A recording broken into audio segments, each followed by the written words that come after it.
Torcedor vascaíno, vambora para mais um vídeo, mais um Fala Gigante aqui no nosso canal do Gigante Vasco. Uma quinta-feira agitada na nossa colina histórica, agitada por polêmicas devido a tudo que aconteceu na noite de ontem no Maracanã. Um jogo, um clássico marcado por erros, e muitos erros inclusive, do senhor Bruno Correia, árbitro de campo que prejudicou o Vasco da Gama na noite de ontem. Talvez, ou aliás, tenho certeza que se tivesse um árbitro um pouquinho mais profissional, o Vasco da Gama sairia de ontem do Maracanã com uma vitória, 3 pontos e a vaga garantida para as semifinais do Campeonato Carioca. Além disso, vamos falar também aqui neste Fala Gigante sobre a chegada do argentino Juan Sforza, o volante de muita qualidade, que foi um dos grandes destaques desse pré-olímpico, vestindo a camisa da seleção da Argentina, que deu inclusive a vaga da Argentina para as Olimpíadas que irão acontecer nesse ano de 2024,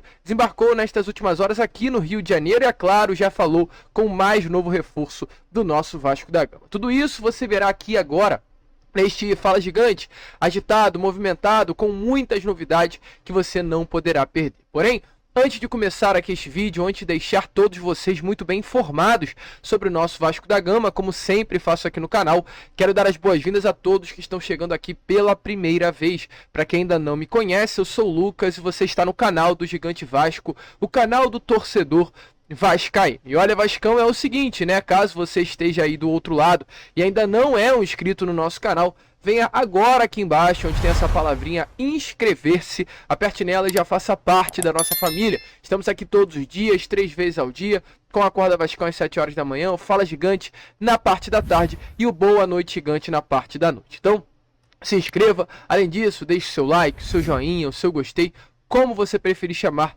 para ajudar o crescimento e a divulgação do nosso conteúdo. Tranquilo, rapaziada? Vamos embora então? Sem muita enrolação, fala logo de Vasco da Gama. Começar aqui, né? Primeiramente, este Acorda Vascão, falando sobre tudo o que aconteceu nesta noite de ontem. Pois, olha, vascaíno, uma noite que revolta, entristece e faz, é claro, com que o vascaíno tenha convicção mais do que nunca que a frase que sempre foi utilizada pelos cruzmaltinos tem sim um mantra dentro do Vasco da Gama.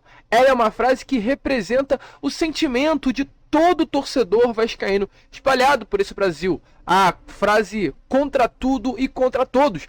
E é a frase que vem sendo utilizada nestas últimas horas por a grande maioria do elenco cruzmaltino.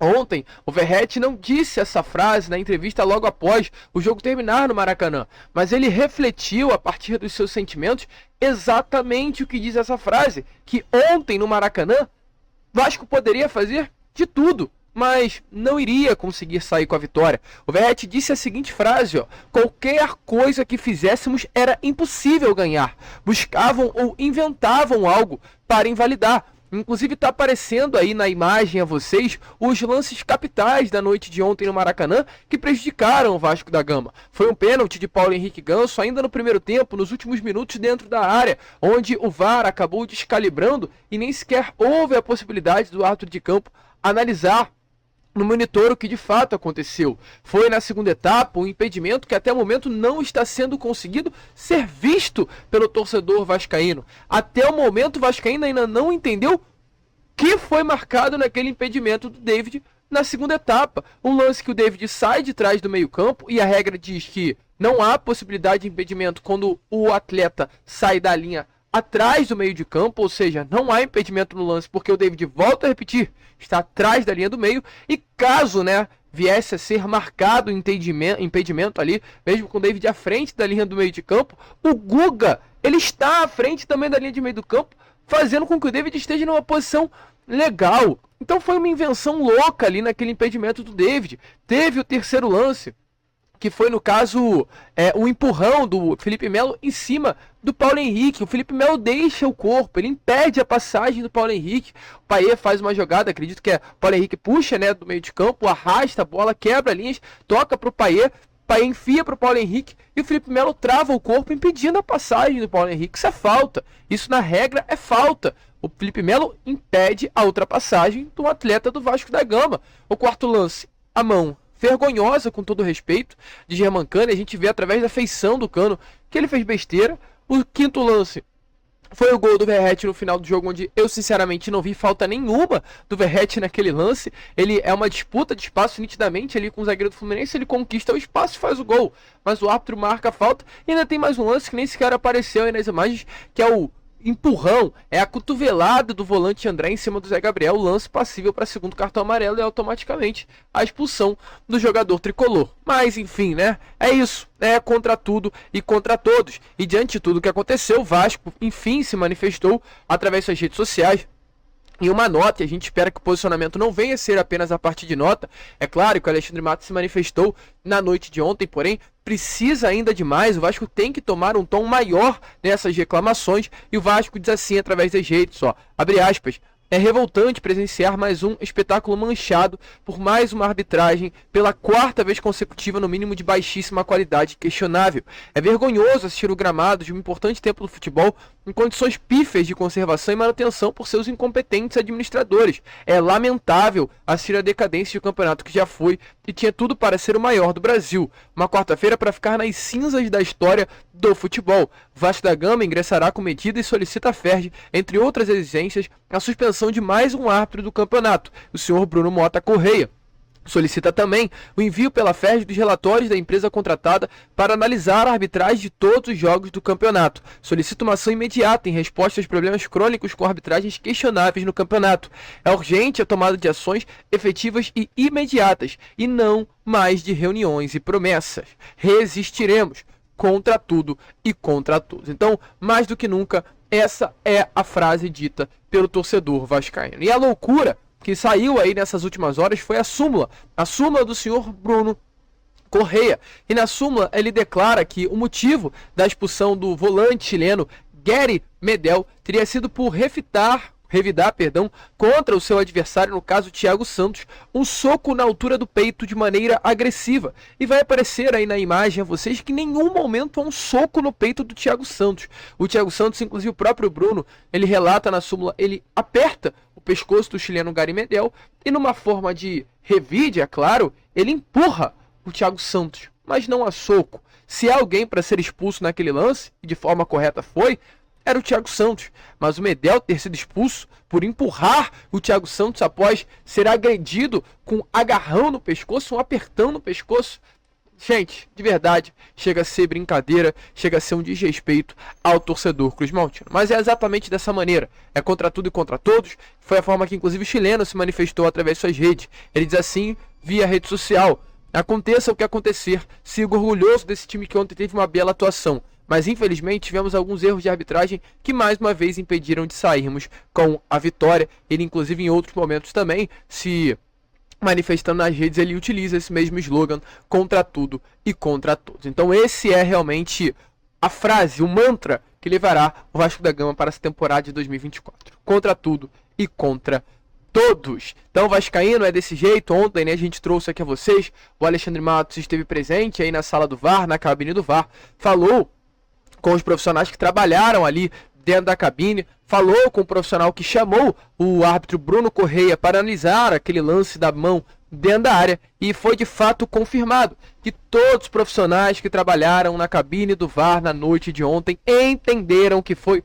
penalidade máxima de Germancano. Por isso foi chamado Bruno para analisar o monitor. Porém, foi confirmado que Bruno Correia, o árbitro de campo, achou que o braço de Germancano estaria colado no corpo e por isso a penalidade máxima não foi marcada. Vai aparecer aí um vídeo de Alexandre Matos conversando com um profissional da cabine do VAR, onde o mesmo confirma que todos os profissionais dentro da cabine acharam que houve a penalidade máxima.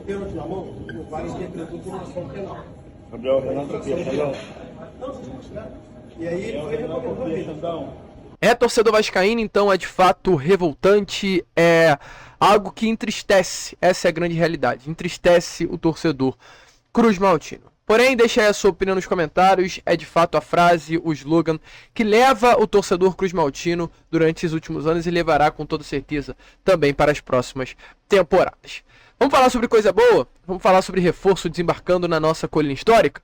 Hoje, nesta tarde de quinta-feira, agora há pouco, chegou ao Rio de Janeiro o volante Juan Esforça, um dos grandes destaques, se não o grande destaque da seleção da Argentina neste pré-olímpico que aconteceu na Venezuela e terminou neste último domingo. Desembarcou hoje, quinta-feira, no Rio de Janeiro. Ele chega para reforçar o sistema de meio-campo Cruz Maltino, um primeiro volante argentino de 22 anos de idade, que irá fazer exames médicos nestas próximas horas. O atleta já assinou um contrato com o Vasco da Gama, assinou um contrato com o Cruz Maltino até o final de 2028, já está tudo certo entre Vasco da Gama e Juan Esforça, não à toa, né? Ele já desembarcou aqui no Rio de Janeiro com a própria camisa do sócio gigante, pois já está tudo alinhado, já está tudo acertado. Juan é um reforço do Cruz Maltino, resta apenas a oficialização, apenas o anúncio oficial, que deve sim acontecer no mais tardar até amanhã, sexta-feira. Ele respondeu a algumas perguntas feitas, né, por jornalistas, o pessoal da imprensa que cobriu ali a chegada do volante argentino. A gente não conseguiu estar presente nessa parte da tarde de hoje no aeroporto, mas com toda certeza nas próximas contratações estaremos lá ligado, cobrindo toda a chegada dos outros reforços. E ao ser questionado, né, sobre quem é Juan Esforça, e acredito que é uma dúvida que impera sobre o torcedor vascaíno, ele disse que é um atleta de agressividade e bom passe. Então dê uma olhada aí nas palavras de Juan, ao ser perguntado sobre a expectativa de chegar ao Vasco da Gama e sobre também quais são as suas características dentro das quatro linhas. Portanto, com a camisa do sócio gigante. Tudo bem, Esforza? Seja bem-vindo ao Vasco da Gama. Parabéns pelo seu aniversário ontem. Queria saber da sua expectativa. Você chega para um time gigante com uma torcida que já te abraça nesse momento. Sí, estuve muy contento. Ayer fue mi cumpleaños, así que estuve ahí con la familia. Las expectativas siempre son muy altas. Tengo muchas ganas de ya conocer al equipo, al cuerpo técnico y ya de empezar a entrenar. Falar um pouco das suas características, de como você pensa em jogar para ajudar a equipe do técnico Ramon Dias? Sí, soy un chico que le puede aportar mucha intensidad y orden al equipo, agressividade na marca e bom passe para adelante. Então, vascaíno, como vocês viram aí, né, Juan Esforça deixando bem claro que é um atleta agressivo, de bom passe. Ele até diz, né, que é um atleta agressivo e bom passe adelante, ou seja, é um jogador ali posicional, primeiro volante mesmo, fixo, de origem, que chega junto nas jogadas, mas também tem qualidade para construir. E foi exatamente esse jogo que Juan Esforça fez durante este pré-olímpico com a seleção da Argentina. Sei que muitos torcedores vascaínos que acompanharam o pré-olímpico ficaram preocupados em diversos momentos com a postura do Esforça dentro de campo. E eu até chego, né? É importante falar, eu vejo o comentário de vocês. Eu elogiei muito o Esforça pela partida feita por ele contra a Argentina nesse último domingo, onde ele, acredito que foi um dos grandes destaques da equipe, desarmou muito, teve 6 desarmes na partida, não deixou do Hendrick jogar, e foi o melhor jogo do Esforça no pré-olímpico. E aí eu vi alguns torcedores falando, Lucas, o Esforça só jogou contra a Argentina. De todo o pré-olímpico, a principal partida do Esforça foi contra a seleção brasileira, apenas uma partida de várias que disputou. E aí, Vascaíno, é importante falar, nós estamos falando de um primeiro volante, estamos falando de um jogador que participa mais das partidas quando o sistema defensivo do seu clube, da sua equipe, né, melhor dizendo, é afetado, é atingido. O Esforça, com a seleção da Argentina, quando atuou contra as seleções menores, automaticamente o sistema defensivo da seleção não estava exposto e não era nem sequer, né, atingido, não era nem sequer combatido, né? Ficava numa posição mais tranquila contra seleções como, por exemplo, da Venezuela, contra seleções como do Chile, que são seleções de nível técnico muito inferior. O Esforça não era, não entrava num círculo rotatório ali, não aparecia para o jogo, porque defensivamente a Argentina não sofria. No jogo que a Argentina mais sofreu defensivamente, ou seja, no jogo em que o Esforça foi mais acionado, né, ele apareceu e ele se destacou. Quando precisou, ele de fato foi bem. Então, vascaíno, fique calmo. Contra seleções de menor nível, o Esforça não apareceu e por isso não se destacou. Mas quando foi acionado, foi muito bem, foi um dos grandes destaques e acredito que o grande destaque da partida desse último domingo contra a seleção brasileira. Isso credenciou ainda mais, né, a certeza que ele vai ajudar muito esse sistema de meio campo com a chegada de Ramon Ángel. Aliás, com a chegada dele a Vasco da Gama para a equipe de Ramon Ángel Dias. E falando em Ramon Dias, ele também foi perguntado nessa tarde de hoje, no aeroporto do Galeão, durante o seu desembarque, sobre a importância de Ramon e se já aconteceu um contato com essa comissão técnica de Ramon e Emiliano. Ele, é claro, falou aí também nas telas de lá dos nossos grandes amigos da BTB Esporte sobre esse contato. essa influência de Ramon Dias para a sua chegada ao Vasco da Gama. Você poderia falar da... Ele conversou com o técnico Ramon Dias, Emiliano, chegaram a ligar para você, vim falar sobre a sua chegada ao Vasco? No, todavía con el cuerpo técnico no hablé nada, sí que lo vengo siguiendo y bueno, estoy contento con eso. Qual a importância do Ramon Dias na sua contratação? A importância do Ramon Dias na sua contratação? A importância do Ramon. Es muy importante, al ser argentino un poco más fácil, así que estoy muy contento, con ganas de conocerlo a él y a todos los chicos, así que estoy con muchas ganas. Então, vascaíno, como vocês viram aí, Sforza confirmou, né, que não houve até o momento nenhum contato com o Ramon Dias, com a família Dias, mas de certa forma é uma peça importante para a sua chegada. Para fechar aqui o vídeo, o Sforza manda um recado a você, vascaíno, e também fala sobre a adaptação com os gringos que já tem aqui no Vasco da Gama. Lembrando, né, o Vasco hoje é um clube que tem dentro do seu elenco Rojas, que é paraguaio, Medel, que é chileno, Galdamés, que é chileno, Verratti, que é argentino, é automaticamente um compatriota de Juan Sforza. O Vasco tem Puma Rodrigues, que é uruguaio. O Vasco tem o Payet, que é um francês, mas não deixa de ser um estrangeiro. O Vasco tem uma comissão técnica toda composta por argentinos. É Ramon Dias, é Emiliano Dias. São auxiliares como Osmar Ferreira, Juan Romanazzi, vários profissionais argentinos que fazem com que o Vasco da Gama hoje tenha esse cheiro, né, de uma equipe sul-americana e principalmente de uma equipe da Argentina. Então chega mais um argentino hoje para fechar esse elenco vascaíno, esse elenco de atletas sul-americanos. E o Juan foi perguntado se o fato de ter argentinos dentro do elenco, ter paraguaios, ter gringos dentro do Vasco da Gama ajuda na sua adaptação. Ele falou sobre isso e também mandou um recadinho aí a você, torcedor vascaíno. Juan, como está para chegar ao Brasil pela primeira vez, um grande clube como o Vasco? Qual é a sua expectativa e a facilidade de ter tantos argentinos e uruguaios e paraguaios no grupo? O que pode ajudar a sua adaptação? No, yo me siento muy bien, vengo con ritmo del preolímpico, las expectativas son altas como lo dije antes, vengo a competir, a hacer lo mejor posible para el club, a aportarle a mis compañeros y ayudar a todo el equipo. O seu desempenho agora no pré-olímpico, os torcedores estão muito ansiosos pela sua chegada. O que você acha que eles podem esperar de você, que você tem para falar para eles? Sí, estoy muy contento y le voy a aportar al equipo mucha intensidad, ganas, orden y aportar de donde me toque. Então, né, torcedor, como vocês viram aí, informações muito importantes sobre a chegada de Juan Sforza, desembarca ao Vasco, assina um contrato até o final de 2028 e, é claro, a gente vai ficar ligado aqui para trazer ainda mais informações sobre esse atleta. Temos o Boa Noite Gigante já. Boa Noite Gigante repleto de informações, onde falaremos sobre a situação envolvendo TJD, Rossi e Medel, podem ser denunciados pelo Tribunal de Justiça Desportivo. Tem informação também sobre saída de Manuel Capasso em direção à Olímpia. Tudo isso você verá no Boa Noite Gigante na parte da noite, então volte para ficar ligado aqui nas últimas informações do nosso Cruz Malte. Vamos que vamos, se inscrevam, compartilhem e como sempre falamos aqui, saudações vascaínas.